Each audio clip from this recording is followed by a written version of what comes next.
tá aqui. Soldado na frente, no quartel, tem que ter trabalho. Graça e paz, amém? Vamos orar.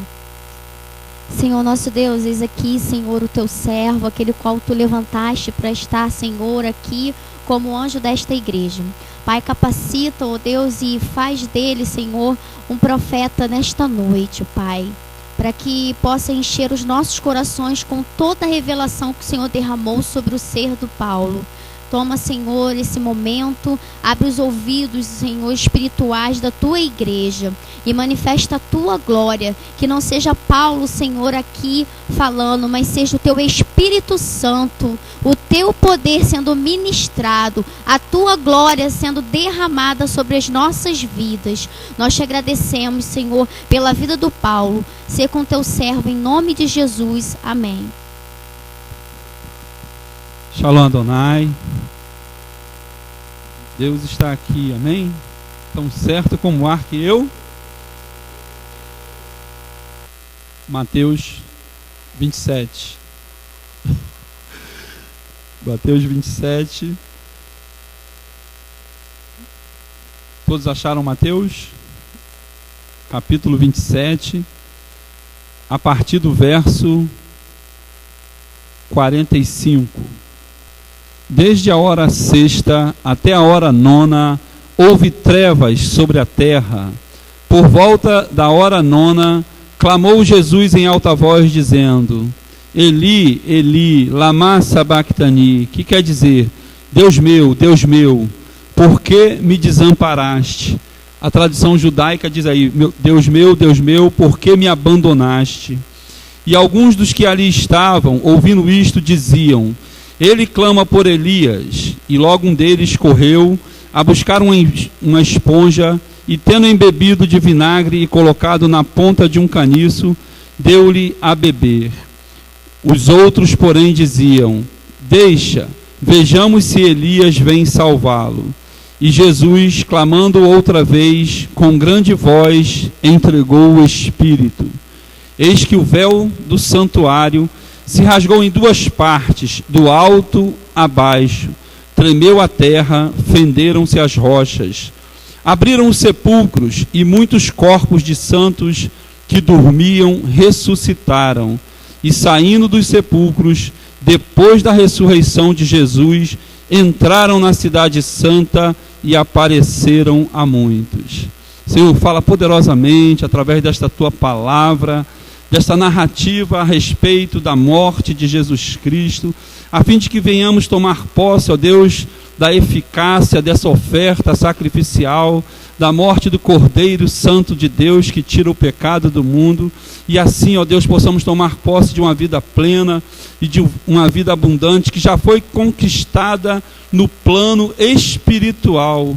Que a nossa alma, então, Pai, possa se aperceber das verdades aqui reveladas, e venha uma fé por ouvir e ouvir uma palavra que cura, que liberta e que nos edifica nessa noite, em nome do Senhor Jesus Cristo, e assim cresçamos na graça e no conhecimento, amém? Senhor, louvado seja Deus por este dia, por este momento, e esse texto bíblico falou muito ao meu coração nestes dias, porque a narrativa da morte de Jesus Cristo, na verdade, é a revelação, o clímax, o ponto culminante de um plano eterno, feito pelo Pai, pelo Filho e pelo Espírito Santo, pelo Deus triuno, de que antes que o mundo fosse formado, a palavra de Deus vai dizer em 1 Pedro 1, 18 e 19, no versículo 18, diz que nós fomos comprados pelo precioso sangue de Jesus Cristo, amém? E assim nós temos a convicção, a certeza de que, no versículo 19 diz que Jesus é o Cordeiro de Deus, preparado antes da fundação do mundo. Ora, se Jesus Cristo é o Cordeiro preparado antes da fundação do mundo, isso que está acontecendo aqui já estava então preordenado de forma milenar pelo Pai, pelo Filho e pelo Espírito de Deus. Então Jesus é o Cordeiro de Deus, o Cordeiro que, quando João, que batizava, viu, diz: Eis o Cordeiro de Deus que tira o pecado do mundo. Apocalipse 5 vai dizer que digno é o Cordeiro de Deus.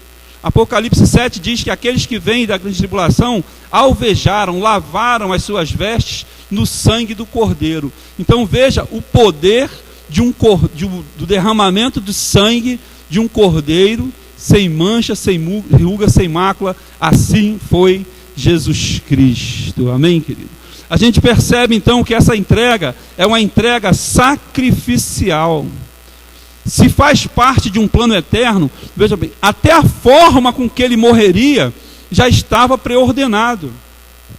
E você consegue entender a grandeza desse concílio do Pai, do Filho e do Espírito, revelando então essa morte de cordeiro, ou seja, que ele iria diante dos seus tosqueadores sem abrir a sua boca, porque a Bíblia diz que ele não teve como usurpação a ser como o Pai, mas o verbo se fazer carne, ele foi como homem, em si mesmo. Você já consegue vislumbrar um plano para transformar, não os deuses, né, de Atenas, os deuses gregos, que se materializavam e tinham, né, aquela forma, mas e até o plano de morte foi assim: olha, que tipo de morte vai ser? Quais os tipos de morte que haverá daqui a bilhões, se esse concílio foi há bilhões de anos? Vai ser morte por crucificação, porque vai estar escrito na lei do profeta Moisés que maldito todo aquele que for dessa maneira, toda maldição que recaía da lei sobre os pecadores, porque Adão e Eva, quando cometem o pecado, e esse pecado faz com que então a obra-prima de Deus seja desfigurada, Deus então queria restaurar aquele que ele tinha antes da queda. Antes da queda havia enfermidade, antes da queda haveria morte, haveria essa aflição da alma. Vocês veem que a queda, a desobediência de Adão fez verdadeiramente um estrago no mundo. Fez com que houvesse doença em tudo aquilo que consome a alma, a mente e o físico do homem. Então, nesse plano eterno, teria que ser um tipo de morte que removeria toda causa que foi e teria quando possa se apossar dessas verdades, porque o que Jesus passou não foi somente isso. A gente vai, ao decorrer dessa narrativa, dessa morte, vislumbrar aí do dia passado sobre de toda a enfermidade, e ele levou na cruz as nossas dores e as nossas enfermidades, levando ele mesmo no madeiro todas essas dores e todas as enfermidades. Então, a cura no Senhor Jesus Cristo, amém? A cura no Senhor Jesus, a libertação, a poder. E essa narrativa da morte de Jesus, a gente vai destacar 4 pontos. 4 pontos que sobressaem aos nossos olhos. O primeiro ponto é esse aqui, olha, logo no início da narrativa. Desde a hora 6ª até a hora 9ª, houve trevas sobre a terra. Ora, um legista americano disse que foram 18 horas de tortura. 18 horas sendo torturado, sem beber uma gota de água, sem se alimentar e passando todo o escárnio, todo o vitupério. Aquele que não tinha feito mal a ninguém, do qual o próprio Pilatos chega e diz: eu não vejo crime algum nele, e que estava fazendo de tudo, foi alertado, né, pela sua própria esposa, que ela não conseguiu dormir, ela teve sonhos, e dizendo que, olha, tu não, né, seja cobrado pelo sangue desse inocente. Mas o Israel, para quem Jesus veio, para quem o Messias veio, ele diz: caia sobre nós o sangue desse inocente. Eles escolheram que caísse sobre Jesus Cristo, e muitas vezes nós vamos atrás desse relato e falamos que os judeus, os religiosos crucificaram a Jesus, e os romanos, mas nós vemos que os nossos pecados é quem crucificaram Jesus Cristo. Oséias 11:4 diz: com cordas humanas, com laços de amor nós fomos atraídos, e com cordas humanas ele foi atado na cruz. ou seja, foram os meus, os teus pecados, e ele suportaria tamanha dor para ver o fruto do seu penoso trabalho. Diz a Bíblia do profeta Isaías, no capítulo 53, que agradou ao pai a moer o filho. Como pode agradar um pai, moer um filho inocente, mas é por causa do resultado do que essa morte traria para que todo aquele que nele crê. Então nós não temos o direito de não tomar posse daquilo que representa essa morte para nossas vidas, porque ele disse que ele veio desfazer as obras do diabo para nos dar vida abundante. O diabo vem roubar, matar e destruir, e a gente vê que nós crentes acreditamos que o diabo é eficaz nessa obra de fazer isso, mas ele está condenado ao lago de fogo, amém? A segunda morte, a separação completa de Deus. E será que nós estamos acreditando também no que Jesus Cristo diz que ele é capaz de fazer? Ele diz: olha, eu vim desfazer as obras do diabo, e eu vim para que você tenha vida e vida com abundância. Precisamos crer mais em Deus do que no diabo, amém? Somos crentes no que Deus pode fazer por nós. O diabo pode fazer por quem está lá no mundo, mas sobre você está a bênção do Senhor, está a cobertura de um sangue poderoso. Por isso, quando nós clamamos o poder deste sangue, este sangue tem poder na tua família, na tua casa, proteger teus filhos, abençoar o teu lar, curar o teu lar, salvar aqueles que você tem clamado. Há uma eficácia no poder do sangue que é liberado sobre nossas vidas. E nós vamos conhecer o poder desse sangue cada vez que nós conhecemos, né, o quanto ele nos amou. O quanto ele nos amou. Qual o significado de haver 3 horas de trevas? A Bíblia diz que houve 3 horas de trevas sobre a terra. Alguns teólogos podem achar que foi sobre aquele local da crucificação. A Bíblia diz que foi sobre a terra. De uma forma ou de outra, houve trevas durante 3 horas. Jesus havia passado 18 horas de tortura e fica agora 3 horas com seu corpo totalmente dilacerado, totalmente esmagado, porque se já no Getsêmani eles vêm a suar gotas de sangue, um médico diz assim: olha, para uma pessoa suar gotas de sangue, ele já está em profunda agonia, ele já está dominado por um medo poderoso, um pânico, porque ele sabia que havia chegado a hora das trevas, havia chegado a hora de Satanás ter um aparente triunfo, que era ver o Filho de Deus sendo crucificado. Mas ali estava a vitória de Deus, ali estava a tua vitória, ali estava a nossa vitória, porque Deus triunfou na cruz sobre principados e potestades, e ali despojou todos eles, não escapou nenhum, todos eles foram expostos. Por isso você tem autoridade para pisar a cabeça de serpentes e escorpiões, e nada, nada, nada te fará dano algum. Amém? Como pode o Senhor Jesus? Isto foi por que houve trevas? Por causa da sua crucificação. Trevas espessas, como se diz lá no Antigo Testamento, trevas que se podiam apalpar. Como aquele que se declarou no seu ministério e falou: eu sou a luz do mundo. Agora, o momento da sua morte, tudo está envolto a trevas. Ele que o Evangelho de João diz que ele é a luz, e que nele há vida, e que a luz resplandeceria sobre as trevas. Isso aqui está diretamente relacionado com o seu ministério, com o propósito, com o plano eterno do tipo de morte que ele viveria, que ele estaria experimentando, e com aquilo que a Bíblia diz lá em 2 Coríntios 5:21.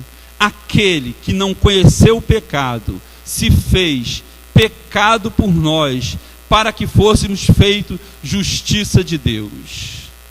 Então, durante a sua tortura, durante o Getsêmani, já começa ali a lista. A lista dos pecados de Adão começam a emergir para aquele lugar. A lista dos pecados de Eva, a lista dos pecados de Caim, de Abel, de Enoque, de todos os seres viventes. Houve um homem sem pecado?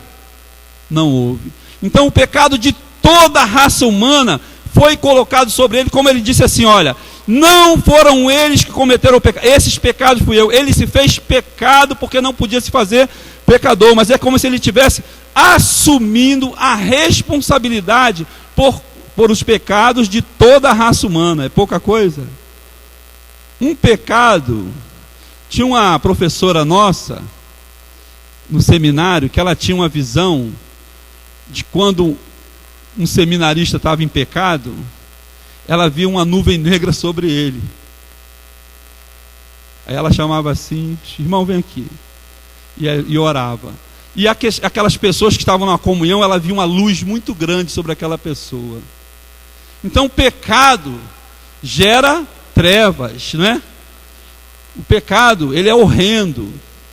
O pecado gera escuridão. Imagina os pecados ali. Por isso houve essas trevas. Mas a Bíblia diz que ali abundou o pecado. Abundou na cruz. Para que todo aquele que nele crê não... Então quem tomasse posse de que Jesus Cristo era o Filho de Deus, que estava ali entregando a sua vida pelo pecador, essa pessoa então voltaria a viver na plenitude da luz e experimentaria aquilo que Jesus disse, olha, vós também sois a luz do mundo. Porque como nós estudamos hoje, o candeeiro, o candelabro só podia brilhar porque havia a presença do azeite, do óleo da unção do Espírito Santo. Como se não bastasse, por que havia trevas ali durante 3 horas? Quantos demônios vocês acham que foram atraídos para aquele local?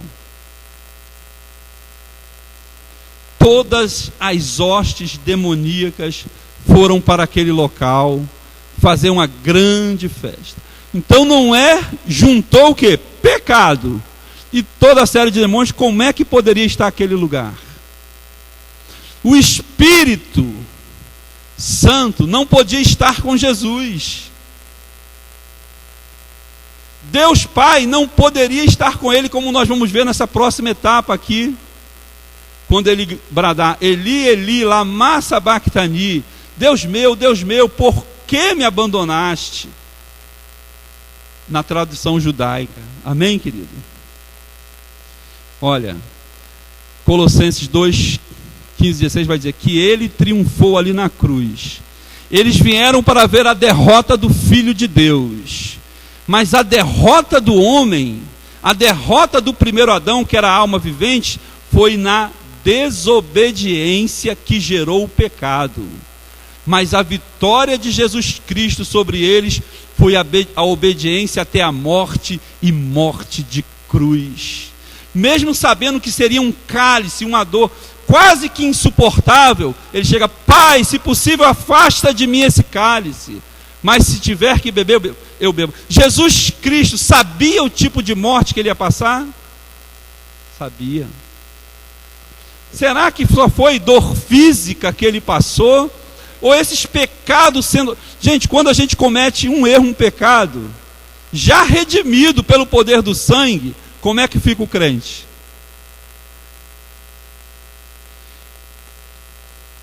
Agora há poucos dias a gente está vendo na televisão alguns julgamentos, né? O do Bruno, o da outra, do caso da Mércia, não é?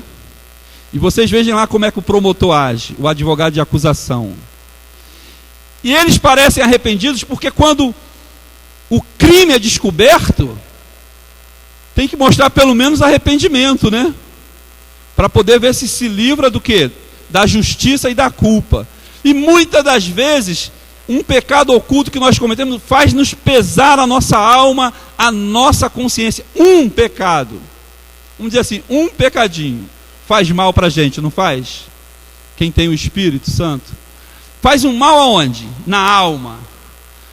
Se bobear, dá dor de cabeça, dá dor daquilo, traz algum reflexo. Imagina Jesus Cristo assumindo a culpa de todos os pecados da humanidade. Como é que ficou a alma? Esses médicos legistas americanos, eles dizem, para uma pessoa suar essas gotas de sangue, todos os capilares que estão em volta das glândulas sudoríparas têm que se romper. E para se romper, ele falou assim, olha, raramente alguém passou por uma dor dessa. Então, foi tão grande a fraqueza do corpo dele, já estava ali. Antes da primeira chicotada, ele já estava fraco. E imagina também o problema na alma, na mente e no emocional de Jesus Cristo. Ele não estava ali deixando de suportar a dor.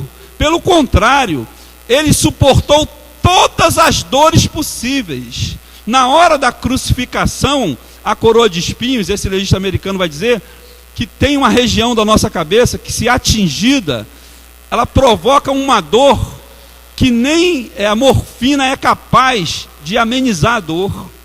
E ele falou que após a cruz ser colocada na cabeça de Jesus, eles ainda batiam com caniços na cabeça dele, provocando ainda maior dor. Para quem já estava com as costas todas em flagelo, todo triturado. Mas sabe por que ele optou por esse tipo de morte e não correu desse tipo de morte? Porque ele falou, eu vou sofrer todas as dores para que você não tenha mais nenhuma dor. Eu vou sofrer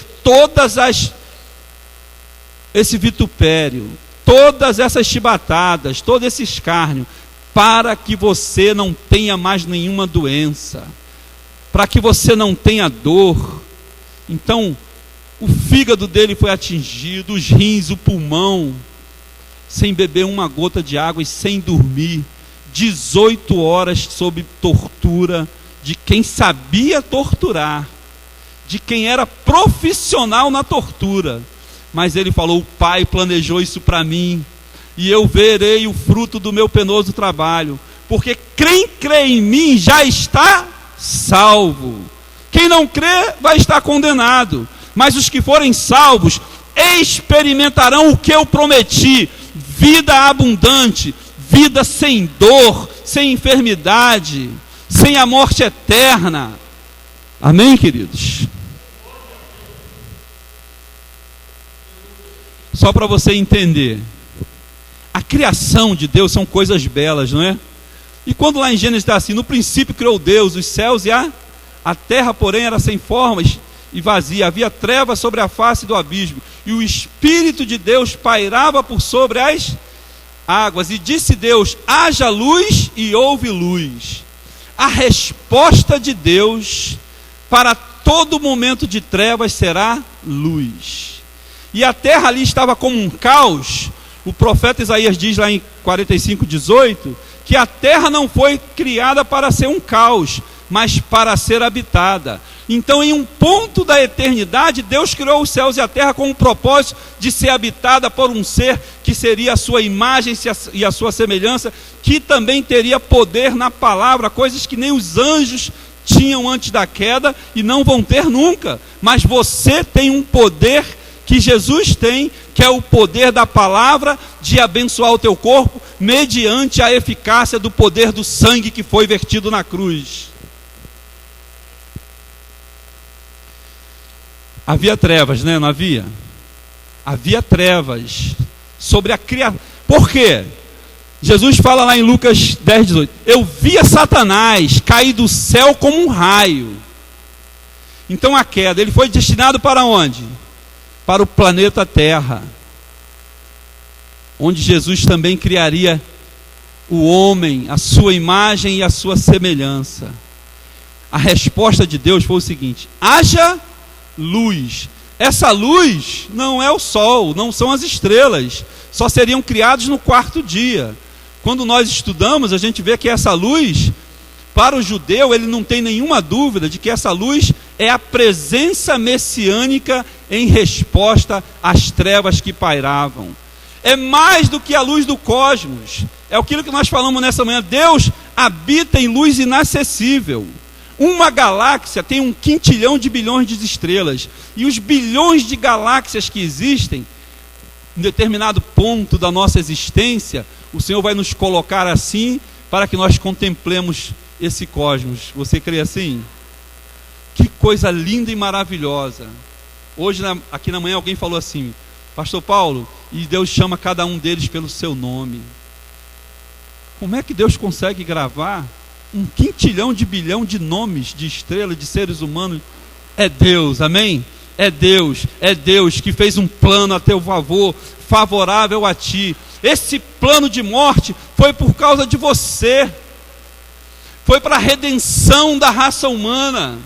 E muitos rejeitam a Jesus Cristo e preferem ter uma religião, mas uma religião que condena as pessoas à morte. O que mais vai levar as pessoas para o inferno é uma religião, mas Jesus Cristo é o que vai te conduzir para o céu, é o único que salva, que cura e que liberta. E o propósito dele nessa noite é fazer com que nós tenhamos cada dia mais posse dessa verdade.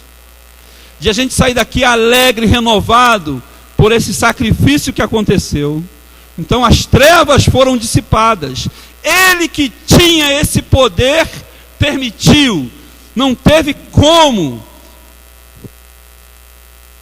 Era a hora das trevas. Ele mesmo falou, é a hora do poder das trevas. Mas o caminho da vitória, da tua vitória, também passa pela cruz. A Bíblia diz o seguinte: se fomos crucificados com Cristo, com Ele também ressuscitaremos. Mas tem uma notícia melhor ainda: e com Ele também ascenderemos aos céus, assim como Ele foi assunto aos céus. E a Bíblia diz o seguinte: e o veremos como Ele é. Como nós vamos poder suportar a visão de um Deus em que essas luzes todas do cosmos não é capaz de ofuscar o seu brilho? E perante eles a escuridão. Só perante a presença do Eterno, no seu alto e sublime trono, o que ele está contemplando está escuro. Todo esse cosmos que brilha, porque ele diz que ele habita em luz inacessível, ou seja, toda a luz do cosmos não pode chegar onde a luz do Cordeiro Santo de Deus está. E você vai morar nessa cidade, não vai precisar mais nem sol, porque ele brilha. Imagina você contemplar Deus face a face.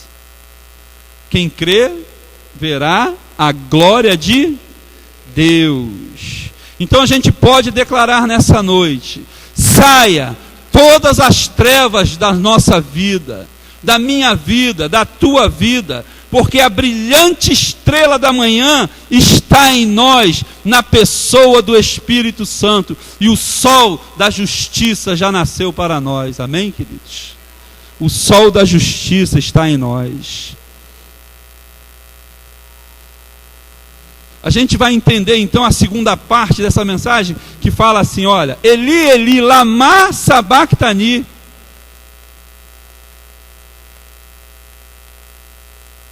Continua havendo trevas aqui até aquele momento, justamente, e a gente vai entender causa e efeito por causa desse clamor: Eli, Eli, lama sabachthani. Deus meu, por que me abandonaste? A Bíblia diz, pelo profeta Isaías, que o que faz separação entre Deus e os homens são os nossos pecados. E se Jesus toma sobre ele os nossos pecados, o que está acontecendo naquele momento? Ele está sendo separado Isso, separação de Deus, significa morte espiritual. Morte espiritual não é uma pessoa ir para o inferno, é ela estar separada de Deus por causa dos pecados. E ali Jesus então, ele experimenta a morte espiritual, ou seja, ele experimenta por alguns momentos ali, a separação do Pai. Ora, como nós podemos separar um Deus que é triuno? Mas os nossos pecados fez isso. Foram capazes de separar uma unidade perfeita entre Pai, Filho e Espírito Santo. Naquele momento, Jesus Cristo, homem, entrega o seu espírito humano, porque nem o Espírito de Deus poderia estar com ele naquele momento. Mas ele falou: olha, eu vou entregar a minha vida. Ele entregava. João 10, 17 e 18 diz assim: olha, ninguém tem poder de tirar a minha vida. Eu voluntariamente a dou e depois a retomo novamente. Esse mandato eu recebi do meu Pai. Eu vou entregar e depois eu vou retomar. E não é isso que está escrito lá em Romanos 8,12? Se habita em você o Espírito daquele que ressuscitou a Jesus Cristo dentre os mortos, esse mesmo Espírito vivifica o teu corpo mortal. Então, quem revivificou o corpo de Jesus Cristo no túmulo? Foi o Espírito Santo de Deus. Aonde está o Espírito Santo de Deus nessa noite na tua vida? Ele é potencialmente capaz de ressuscitar Jesus, que também ressuscitou mortos. Ele é potencialmente capaz, ele continua com a mesma eficácia de vivificar o teu corpo mortal. Amém, queridos? Somente a morte física não poderia remover os pecados, porque a ofensa, olha só, quando nós ofendemos uma pessoa, por exemplo, se jogar um sapato no presidente dos Estados Unidos, é uma ofensa? É, não é? Se alguém jogar um sapato em mim, qual é a maior ofensa? Quem jogou o sapato em mim ou quem jogou no presidente? Fala a verdade, não vai dizer que é em mim não, que vai puxar saco, né? Qual foi a maior ofensa? Foi sobre mim ou sobre o presidente da República dos Estados Unidos? Foi sobre o presidente da República dos Estados Unidos, né? Ainda mais em cadeia nacional. Acho que aconteceu isso, não já? Aconteceu? Jogaram já o sapato nele? Ninguém jogou o sapato em mim ainda, por enquanto. Também.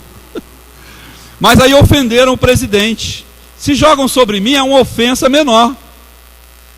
E quando jogam um sapato em Deus, a ofensa é maior ainda? Nossos pecados, jogamos um sapato em Deus. Sabe o que significa isso? Aí como é que é removido o grau de pecado? É com o grau da ofensa. Quando a ofensa é contra mim, é um grau. Contra o presidente dos Estados Unidos, é outro grau.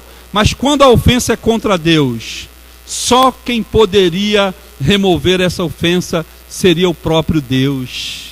Quem é que poderia pagar a redenção dessa ofensa? Somente o sacrifício de Jesus Cristo. Então ele morre espiritualmente. E aí quando eu falava isso assim, eu buscava entender. Quando Kenneth Hagin falava isso, eu não entendia. E aí eu pesquisando, eu falei assim, 1 Pedro 3, 18 e 19. Morto na carne sim, mas vivificado no Espírito. Então ele morreu na carne e morreu também espiritualmente. Ele morre espiritualmente quando ele toma os pecados. Para que ele morre espiritualmente? Para gerar vida espiritual e a vida espiritual que é a dele. Agora, a obra já foi realizada. Nós é que temos uma alma difícil e complicada e demoramos a tomar posse daquilo que já foi acontecido na cruz. Senão nós já deixávamos também esse próximo passo de que todas as maldições já foram canceladas também da nossa vida. Amém, queridos? Então Deus veio para nos dar vida abundante, vida plena. Isso inclui levar sobre ele. Ele já levou sobre ele. Já levou o quê? Todas as dores, todas as enfermidades. Quando nós alcançamos essa fé, o mal tem que sair, não é? O mal vai saindo. E aí você vai tomando posse. do que Jesus fez por mim e por você. Anular isso é uma ofensa a quem experimentou essa tortura e essa morte. Você não acha, não? O terceiro passo, penúltimo. Depois que ele bradou Eli lama sabachthani, tem uma coisa aqui especial também que está acontecendo e que nessa narrativa da sua morte sobressalta novamente aos nossos olhos, que é o verso 51. Eis que o véu do santuário se rasgou em duas, o véu foi rasgado de cima para baixo. Olha o que está escrito lá em Hebreus 10, 19 e 20. Quando Deus criou o tabernáculo, o templo, havia um véu que separava o lugar santo do santo dos... E o que era esse véu? E por que na hora da morte de Jesus ele é rasgado de cima para baixo? E o que significa ele ter sido rasgado de cima para baixo para a igreja? Hebreus 10, 19 e 20 vai explicar. Tendo, pois, irmãos, intrepidez para entrar no santo dos santos, pelo sangue de Jesus, pelo novo e vivo caminho que ele nos consagrou, pelo véu, isto é, a sua carne. Então, o que era o véu no santuário? A carne de Jesus, a encarnação do Filho de Deus, que foi partido, que foi moído pelas nossas, o castigo que nos traz a paz estava sobre, e por suas feridas nós fomos sarados. Quais feridas? Quantas foram as suas feridas? Quantas foram a sua dor que nem morfina seria capaz? E ele talvez não conseguisse nem conseguir falar, mas por 7 vezes ele fala. E uma das falas dele é, ele para poder falar, ele tinha que fazer isso.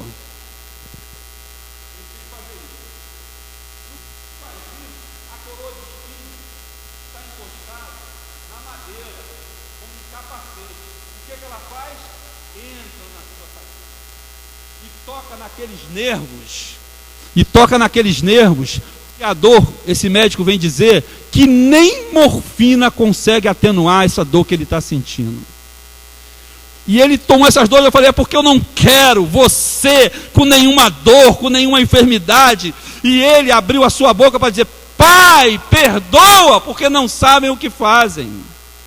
A importância de se liberar um perdão na hora da sua morte, da sua crucificação, é porque se ele não liberasse o perdão, aquelas pessoas não teriam o poder de receber esse perdão. Então os demônios estariam ali sempre atormentando aquelas vidas. E ele, pelo seu amor, ele também estava morrendo por quem estava crucificando a ele, para quem deu as chicotadas nele.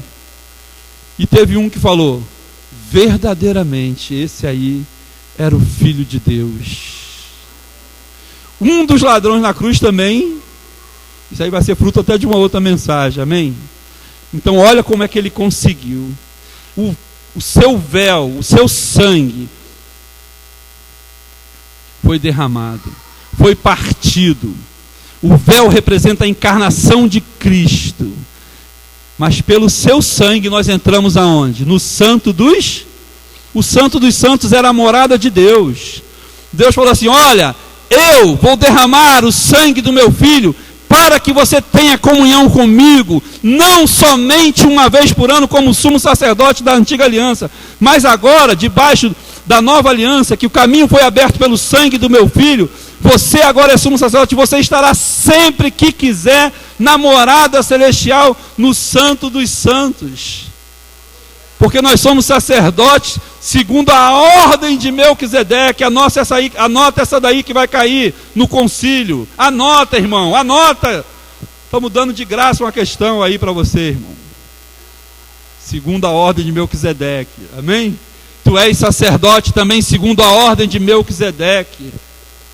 Segundo essa ordem, amém, Zezinho?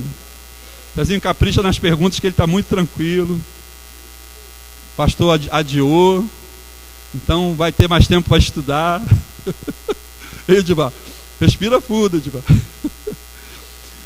No tabernáculo, gente, o objetivo do véu era isso, né? Fazer essa separação. Hoje, lugar santo e santo dos santos é um lugar só. Se você é a luz do mundo, se você se assenta na mesa dos pães da proposição, se você também é um intercessor, você tem que estar continuamente na presença santa e gloriosa da Shekinah, da glória visível deste Deus invisível, que na antiga aliança se manifestava uma única vez, com o risco do sumo sacerdote ser fulminado. Mas o nosso sumo sacerdote entrou com um sangue inocente. A Bíblia diz que não em santuários feitos por mãos humanas, figura do celestial, mas ele entrou naquele momento e falou: Pai, aqui ó, o plano que tu fez, eu morri na cruz, olha aqui as marcas da crucificação, olha as marcas do meu vitupério, para que a minha igreja seja sem mácula, sem ruga, porque são justificados pela fé, pelo sangue que foi vertido. Então nós não estamos debaixo de uma promessa, nós estamos debaixo de um fato consumado. Cristo veio e ele falou: está consumado, morri por você, para que você viva a minha vida, e a minha vida é gloriosa, é sempre, é constante na presença do Pai. O Filho não se separa do Pai. O momento de comunhão não é aos domingos na igreja, na EBD, nos cultos, é continuamente. Ele não se separa do Pai. O Filho de Deus anseia, ele está em casa, está na presença do Pai, vai para o trabalho, está na presença do Pai, ele está na presença do Pai continuamente.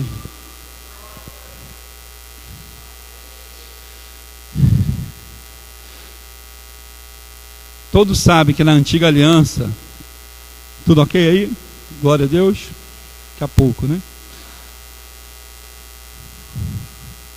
O que vocês acham que os judeus fizeram quando chegaram no templo e viram aquele véu partido? Quem fez tal crime? Quem rasgou esse véu? Contrata as melhores coisas, querer te colocar debaixo novamente da lei. Mas a palavra de Deus diz: porque estás debaixo da graça, resiste. Amém? O véu remendado é o legalismo, é a tentativa de colocar o crente novamente sobre o regime da lei. Para entender bem isso, leia Gálatas 2 e o concílio de Atos 15. Como agora as pessoas estão se convertendo, tem que circuncidar. Vai circuncidar? Paulo diz assim: olha, a circuncisão não é nada, e nem vai. Ele chega no quem graça da salvadora para tentar buscar agora ser aceito pelo Pai pelas obras da lei. Insensatos, quem vos fascinou a isso? Em Gálatas também capítulo 4 ele vai falar dessas coisas. Abre lá sua Bíblia em Gálatas 5.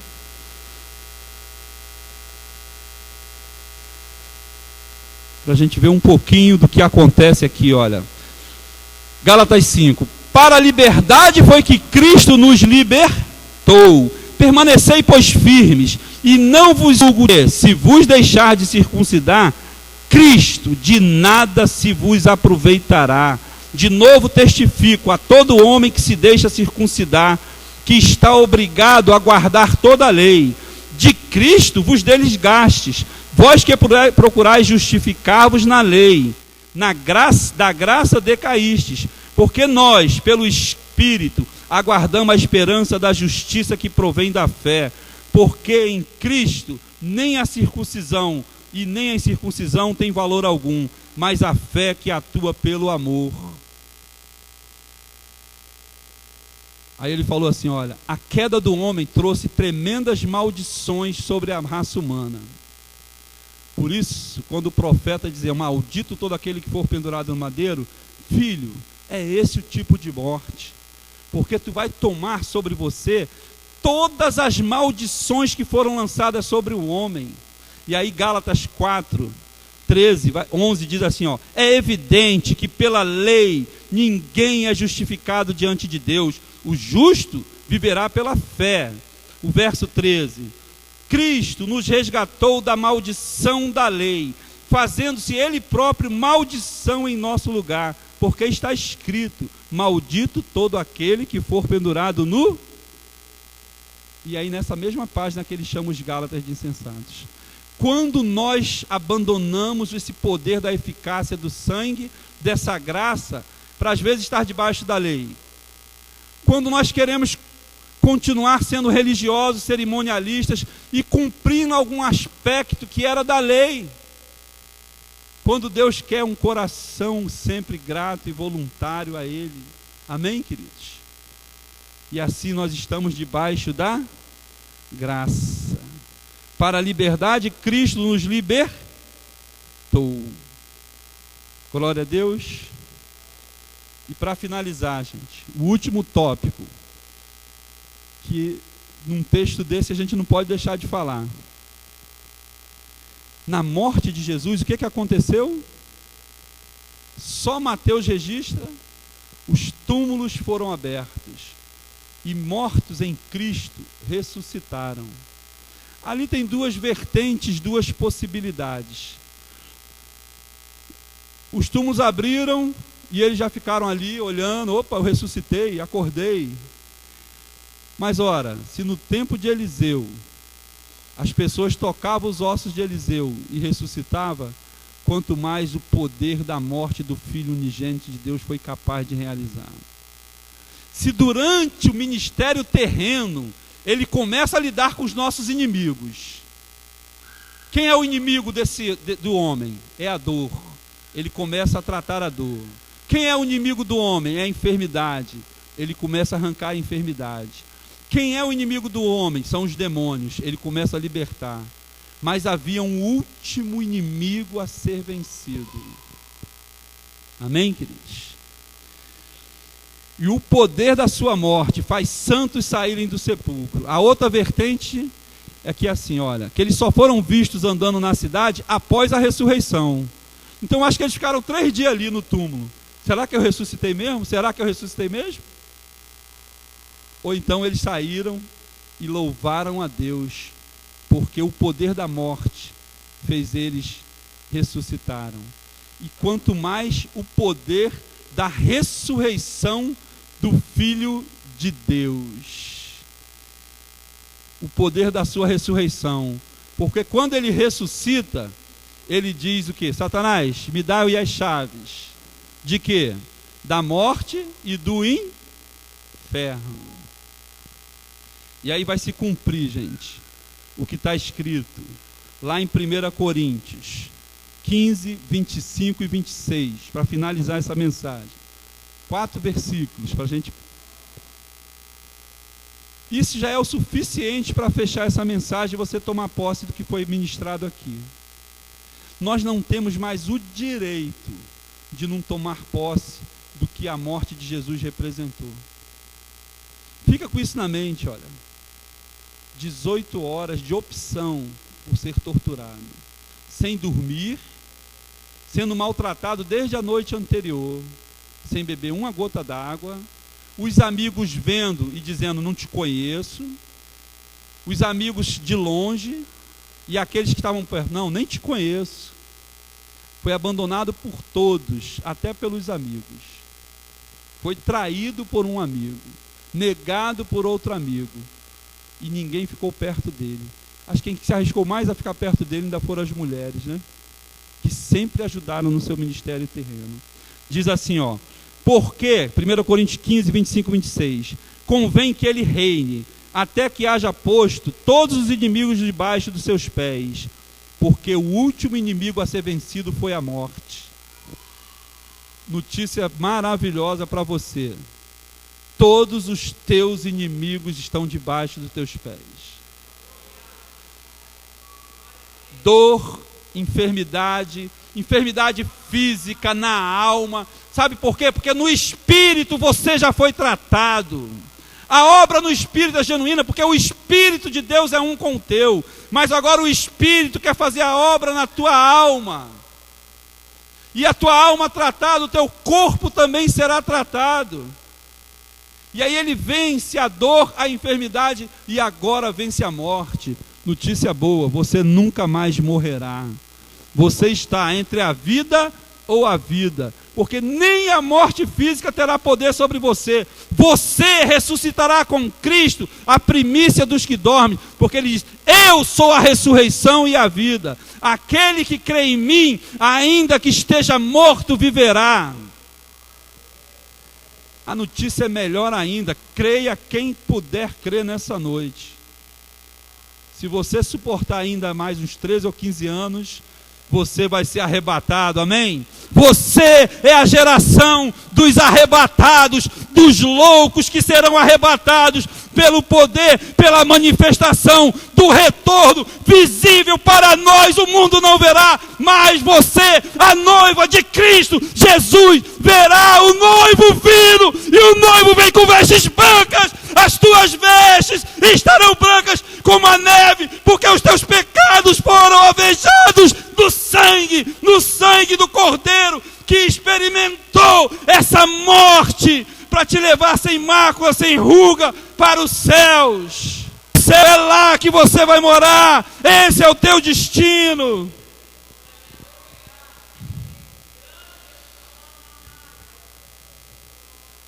Liberte-se da maldição da lei e da sua força.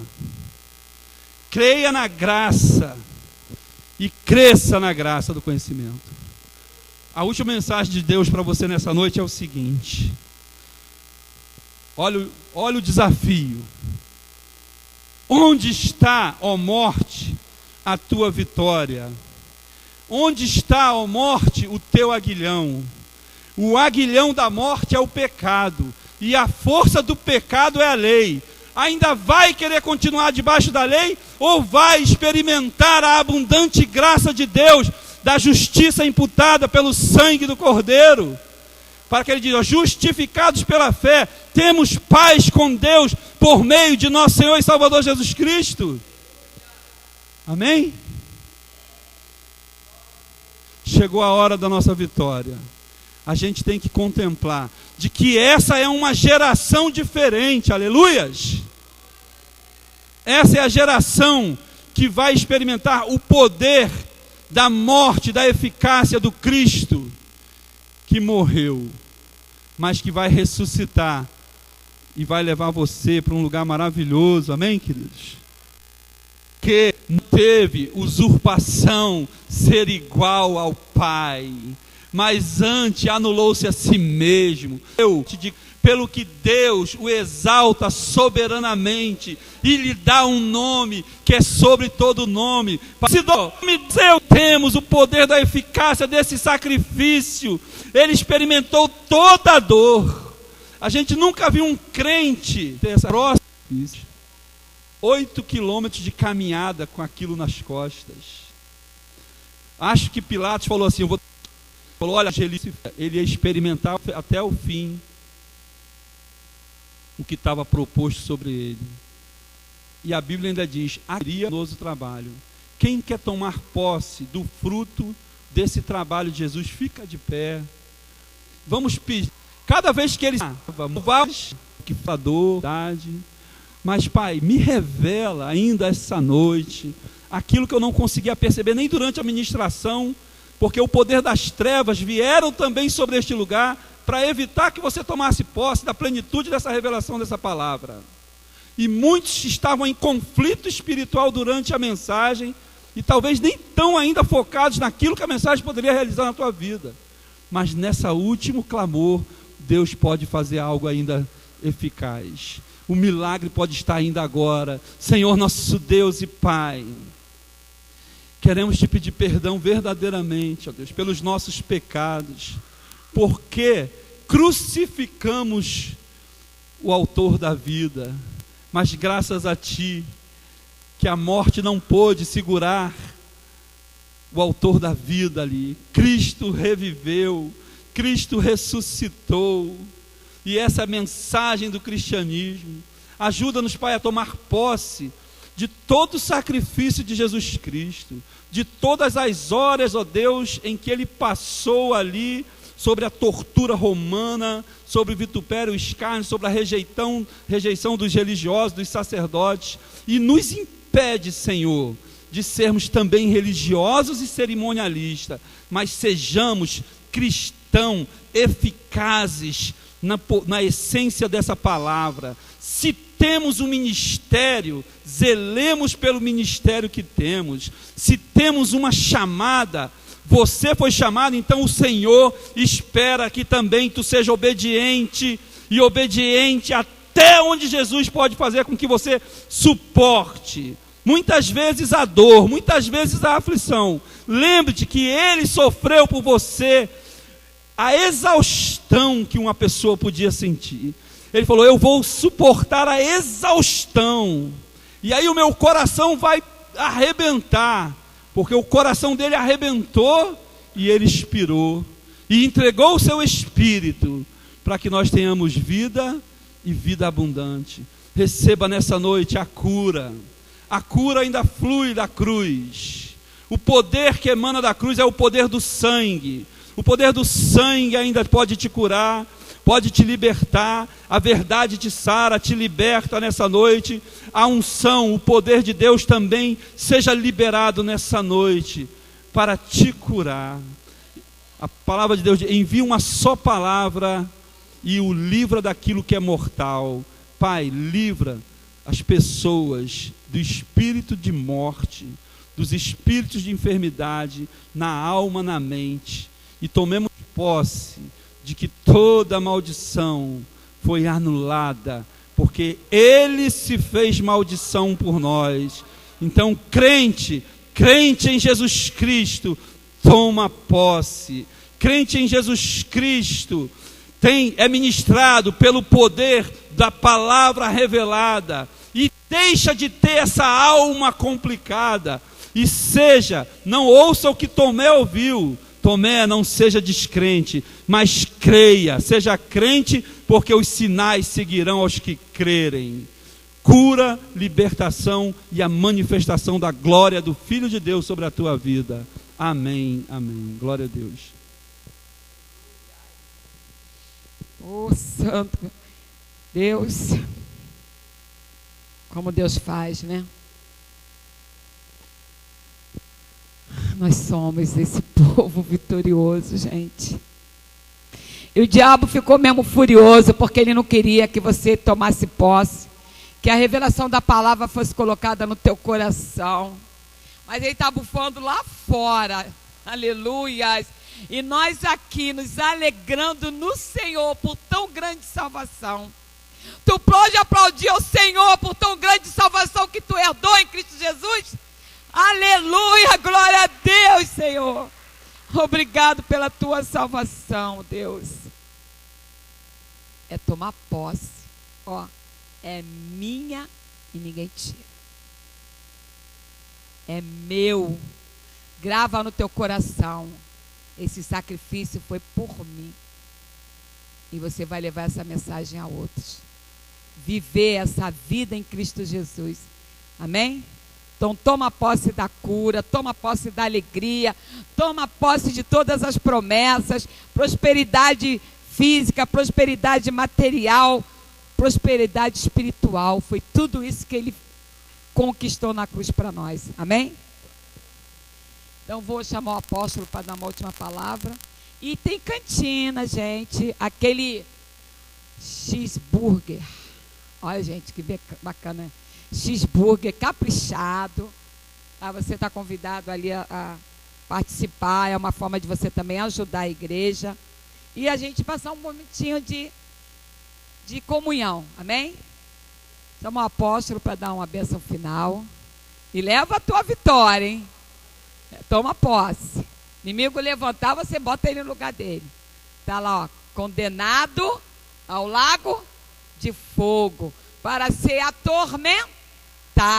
E você vai viver na glória, cantando e louvando ao Senhor junto com os anjos.